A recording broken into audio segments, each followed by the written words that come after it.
Boa noite, gente. Vamos fazer mais um vídeo. Hoje nós estamos num cenário diferente, que a gente foi um canto mais calmo que eu encontrei hoje. Então, hoje a gente vai falar sobre a história de uma mulher chamada Tamar. A história dela vai ser contada em Gênesis, no capítulo 38. Eu vou ler um versículo que depois vocês vão entender esse versículo.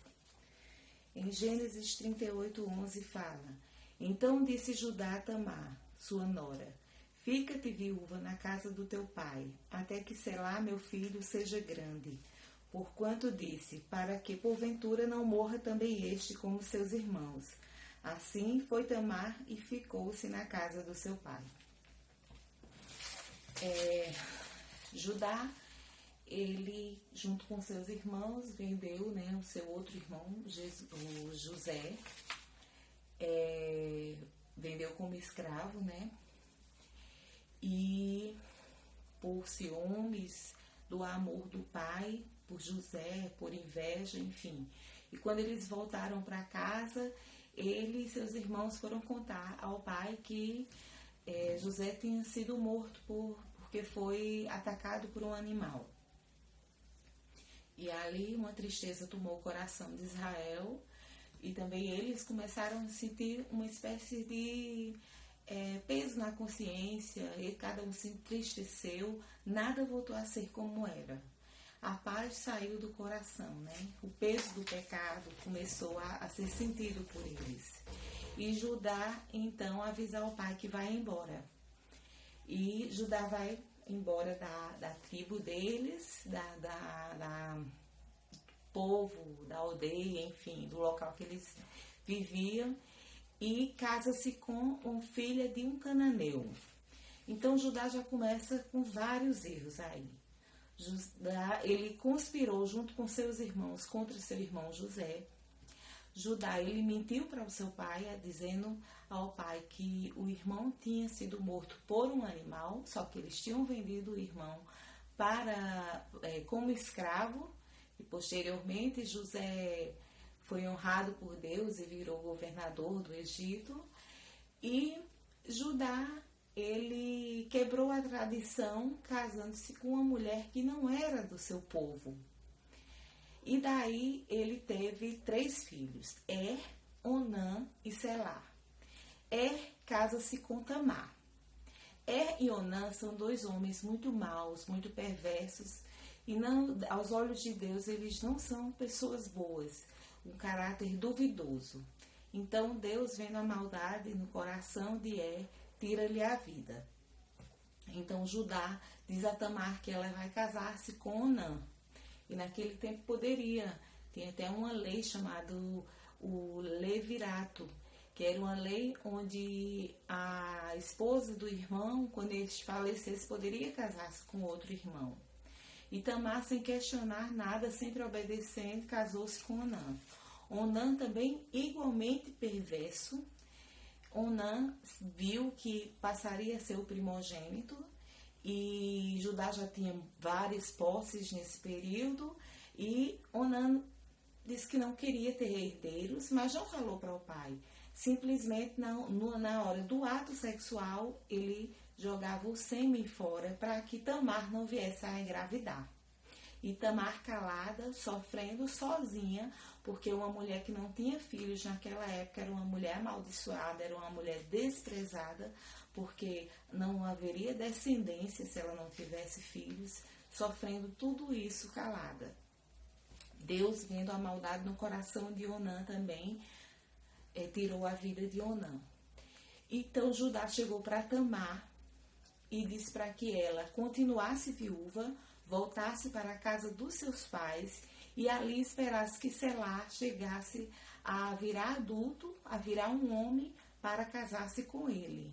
Na cabeça de Judá, a culpa dos filhos terem morrido era de Tamar, porque na cabeça de Judá, Tamar era amaldiçoada.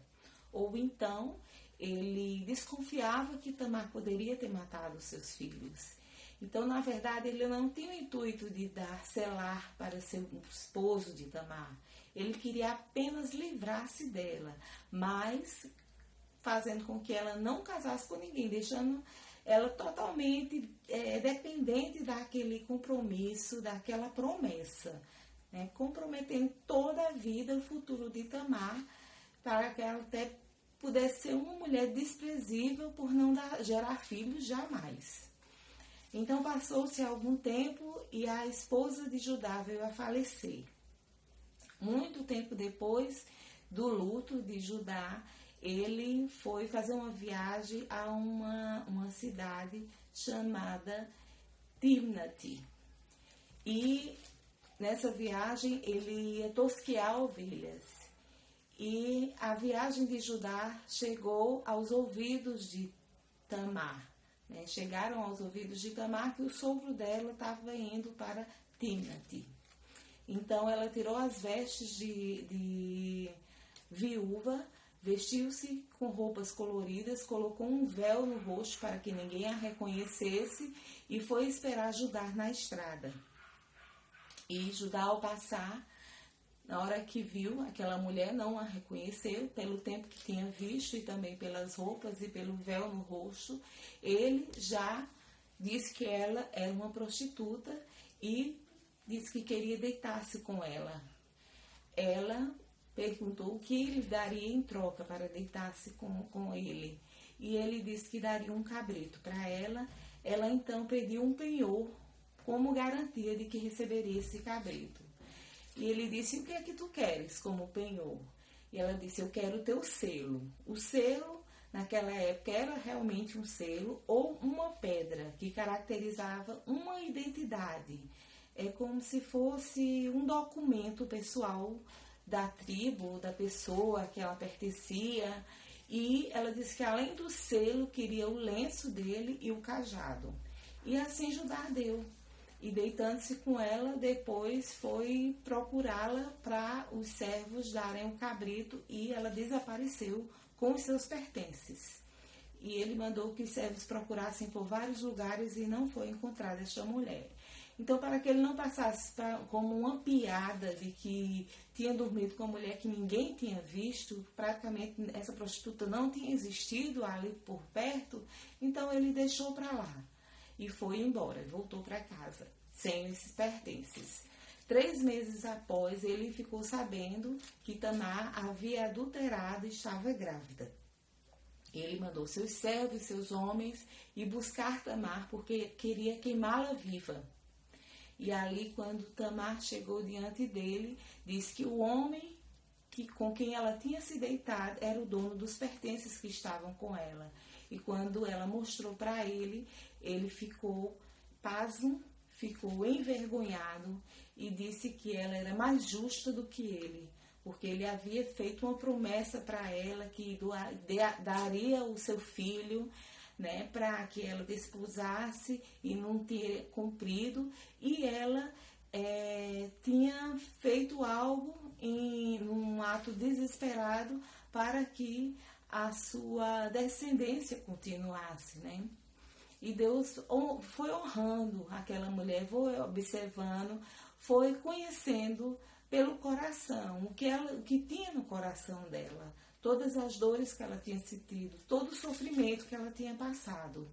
Ela teve gêmeos, teve 2 filhos, um chamado Pérez, que quer dizer ruptura, e outro chamado Zerá, que quer dizer escarlate. E Pérez, ele teve vários filhos. Ele teve filhos chamado Aminadebe, Abidias, Josafá e Zorobabel. E destes filhos vieram Boaz, o rei Davi e o rei Salomão. Então, o que quer dizer? Que essa mulher, ela foi honrada por Deus. Né? Ela é citada ainda no livro de Mateus, no capítulo 1. Por quê? Porque tamanha foi a importância que Deus deu a ela.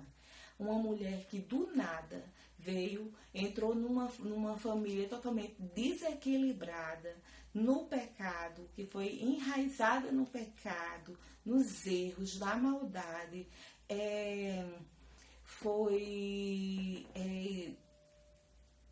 teve que casar com 2 homens maus, né? O pai dos maridos achava que ela tinha os matado ou que ela era amaldiçoada. Fez com que ela continuasse viúva para não casar-se. Ela temendo ser desprezada e ser amaldiçoada por não poder gerar filhos. Então Deus ali vai e honra. Mesmo naquele ato de desespero, Deus honra a vida de Tamar e concede a ela 2 filhos, e dali vai vir a genealogia que vai chegar até Jesus Cristo. Porque em Mateus, no capítulo 1, Tamar é citada na genealogia, na árvore genealógica de Jesus Cristo, que vem do rei Davi, o neto dela. Então, quando a gente vê como Deus honra nossas provações, nossas aflições, nossas humilhações. Às vezes somos humilhados, somos mal compreendidos, mas Deus está ali observando cada atitude, o que tem no coração de cada pessoa, o que os outros não querem enxergar ou que só enxergam a maldade. Deus está ali de prontidão, só observando, e nunca sai do nosso lado, está sempre prestes para nos honrar, para nos dar o melhor. Em Salmos 33, no versículo 5, fala: Deus ama a justiça e o juízo. A terra está abençoada, está cheia da bondade do Senhor. Então isso quer dizer que Deus, Ele está sempre olhando por nós, né? Ele está sempre vendo o que os homens não veem. Em 1 Samuel 16:7 fala que Deus vê o que o ser humano não vê.